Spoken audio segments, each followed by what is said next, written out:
Bismillahirrahmanirrahim. Assalamualaikum warahmatullahi wabarakatuh. Salam sehat dan salam sejahtera untuk kita semua. Pada pertemuan hari ini di mata kuliah teori bilangan, kita akan membahas mengenai materi keterbagian bilangan bulat.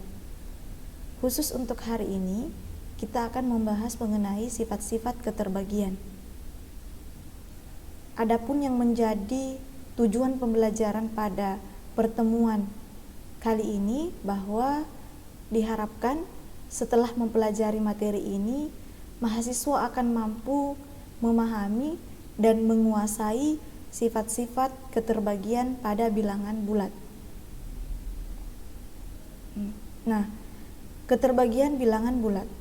Di dalam operasi pembagian seperti 12 dibagi 3 sama dengan 4. Ketika operasi pembagian ini kita notasikan dalam bentuk keterbagian, maka 3 membagi habis 12. Nah, kalau misalkan 12 dibagi 3 sama dengan 4 ini kita notasikan ke dalam bentuk keterbagian bilangan bulat, maka penulisannya adalah 3 membagi habis 12. Jadi notasi untuk keterbagian bilangan bulat kita notasikan dengan seperti ini, ya. Ini. Maka definisi dari keterbagian bilangan bulat itu sendiri adalah misalkan A dan B merupakan bilangan-bilangan bulat sembarang. A membagi habis B jika dan hanya jika adakah, ini adalah simbol ada, ya. Adakah yang merupakan elemen bilangan bulat sedemikian sehingga, ini adalah simbol sedemikian sehingga, ini B sama dengan K dikali A. Artinya apa? Bahwa A di sini akan membagi habis B jika ada K ini yang merupakan elemen bilangan bulat. Ketika kita kalikan dengan A, itu akan menghasilkan B. Maka itu adalah definisi dari keterbagian bilangan bulat. Nah, jika A tidak membagi habis B, maka akan kita notasikan dengan ini, A tidak membagi habis B. Notasinya seperti ini kalau A itu tidak membagi habis B. Jika A membagi habis B, maka tentu A di sini merupakan suatu faktor atau suatu pembagi B. Dan B di sini, ya, B itu merupakan suatu kelipatan dari A. Lalu kita jangan keliru mempersepsikan antara A membagi habis B dengan A dibagi B atau dengan notasi A dibagi B, ya. Kita jangan keliru mempersepsikannya. Maka bedanya adalah A membagi habis B itu merupakan suatu relasi benar atau salah, sedangkan A dibagi B itu merupakan suatu operasi yang mempunyai nilai bilangan tertentu. Di situ letak perbedaannya antara keterbagian dengan pembagian. Nah, istilah-istilah lain yang mempunyai arti yang sama dengan A membagi habis B adalah A adalah faktor dari B, A adalah pembaginya B, ya. A adalah pembagi B, dan B adalah kelipatan A. Nah, untuk lebih memperjelas pemahaman kita mengenai keterbagian, maka kita perhatikan contoh berikut ini. Tentukan apakah pernyataan-pernyataan yang berikut ini itu benar atau salah dan berikan alasannya. Apakah 2 membagi habis 6? Ya, apakah ini pernyataan yang benar? 2 membagi habis 6, ini merupakan pernyataan yang benar. Kenapa demikian? Karena ada K, dalam hal ini elemen bilangan bulat K. K-nya itu berapa? K-nya itu adalah 3, ya. Yang ketika 3 ini kita kalikan dengan 2, itu akan sama dengan 6. Ya, 6 ini akan kita peroleh kalau 2 ini, 2 di sini kita kalikan dengan 3. Sehingga 2 membagi habis 6. Itu merupakan pernyataan yang benar. 4, apakah juga membagi habis min 16? Ternyata pernyataan ini pun adalah pernyataan yang benar. Kenapa? Karena ada min 4 yang merupakan elemen bilangan bulat. Ketika kita kalikan dengan 4, itu akan menghasilkan min 16. Berikutnya, apakah 2 ini membagi habis 0? Merupakan pernyataan yang benar. Tentu 2 membagi habis 0 di sini merupakan pernyataan yang benar. Karena ada 0 yang merupakan elemen bilangan bulat, ya. Bilangan 0 itu sendiri merupakan bilangan bulat. Ketika kita kalikan dengan 2, itu akan menghasilkan sama dengan 0. Maka 2 membagi habis 0 ini merupakan pernyataan yang benar. Lalu pertanyaannya sekarang adalah, apakah 7 itu membagi habis 12? Nah, ini merupakan pernyataan yang salah. Kenapa demikian? Karena tidak ada K yang merupakan elemen bilangan bulat yang memenuhi, ya, yang memenuhi bahwa 7 membagi habis 12. Tidak ada K yang merupakan bilangan bulat yang bisa membagi habis, ya, yang ketika 7 itu kita kalikan dengan K yang merupakan bilangan bulat itu akan mendapatkan 12. Itu tidak ada. Sehingga kalau seperti itu, di sini kita bisa menotasikannya dengan 7 tidak habis membagi, ya. 7 tidak membagi habis 12. Nah, 0 membagi habis 3. Apakah ini merupakan pernyataan yang benar atau salah? Ternyata 0 membagi habis 3 ini, ya, merupakan pernyataan yang salah.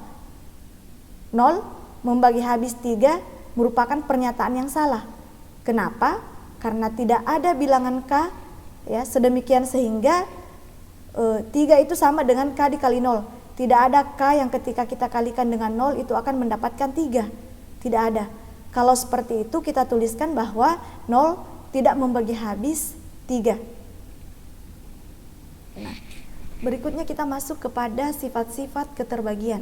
Sifat yang pertama adalah jika A membagi habis B dan B membagi habis C, maka A juga akan membagi habis C. Kita buktikan. A membagi habis B, artinya B sama dengan K dikali A. Maksudnya adalah nanti ada K yang merupakan elemen bilangan bulat. Ketika kita kalikan dengan A, itu akan sama dengan B. B membagi habis C, artinya C sama dengan M dikali B. Artinya apa? Nanti ada M. M di sini juga merupakan bilangan bulat yang ketika kita kalikan dengan B itu sama dengan C.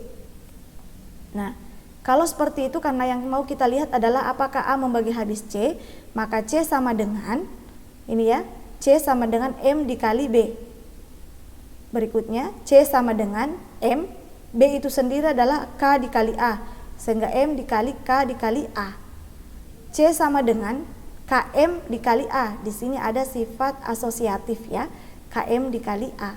Sehingga C sama dengan KM dikali A, KM ini merupakan elemen bilangan bulat yang ketika ini ada, ya, yang ketika ini ada dan kita kalikan dengan A itu akan sama dengan C. Kita kembalikan ke definisi keterbagian, sehingga tentu di sini A membagi habis C. A membagi habis C karena ada KM yang merupakan elemen bilangan bulat. Ketika kita kalikan dengan A itu sama dengan C. Maka untuk sifat yang pertama terbukti. Berikutnya sifat yang kedua. Jika A membagi habis B, maka A membagi habis M dikali B. Kita buktikan. A membagi habis B artinya apa? Bahwa B sama dengan K dikali A. Nanti ada K yang merupakan elemen bilangan bulat, kita kalikan dengan A sama dengan B. Maka B sama dengan KA.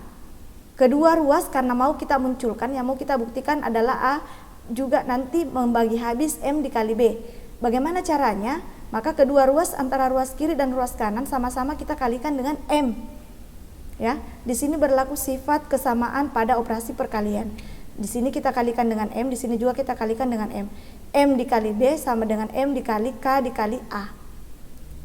M dikali B sama dengan KM dikali A. Di sini berlaku sifat asosiatif.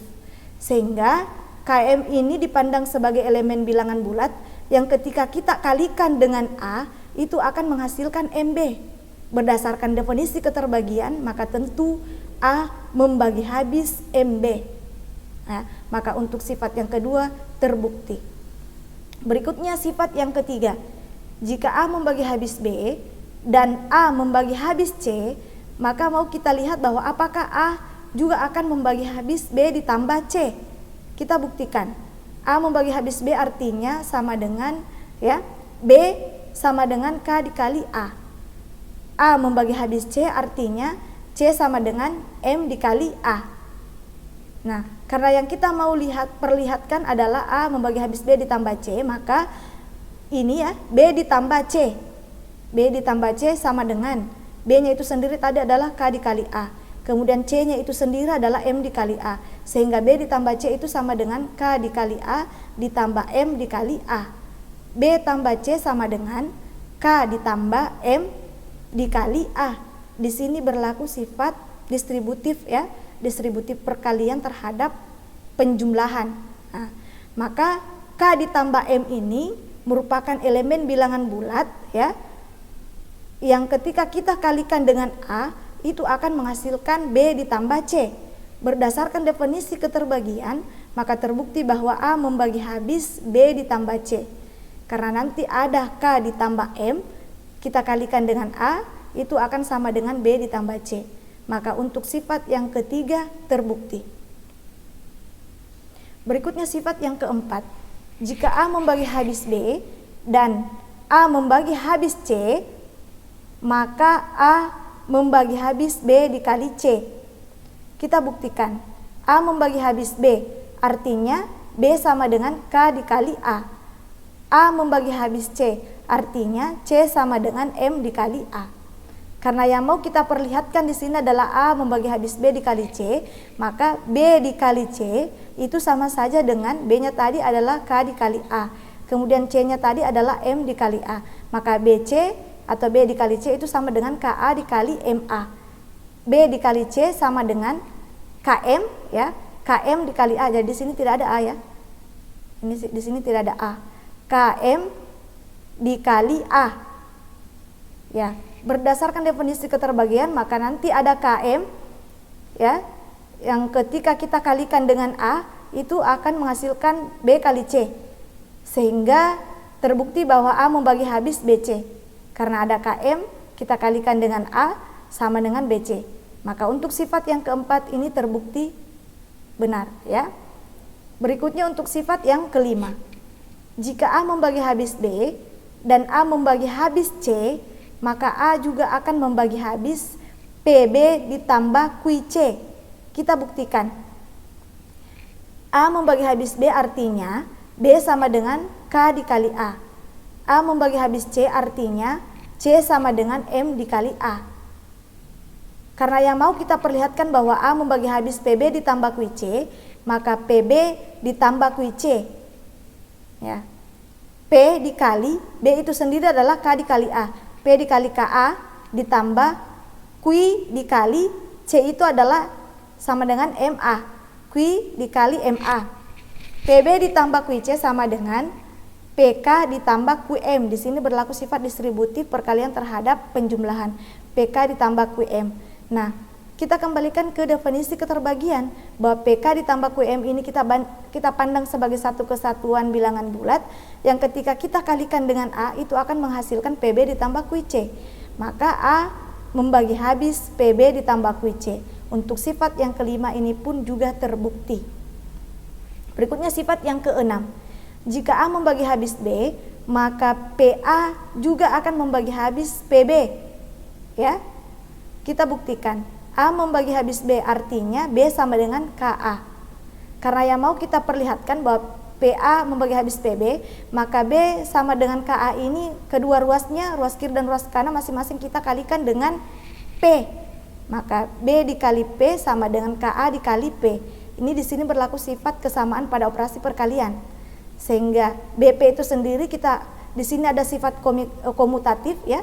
Di sini berlaku sifat komutatif sehingga B kali P itu sama saja dengan P dikali B sama dengan K dikali PA ya. K dikali PA di sini berlaku sifat asosiatif ya.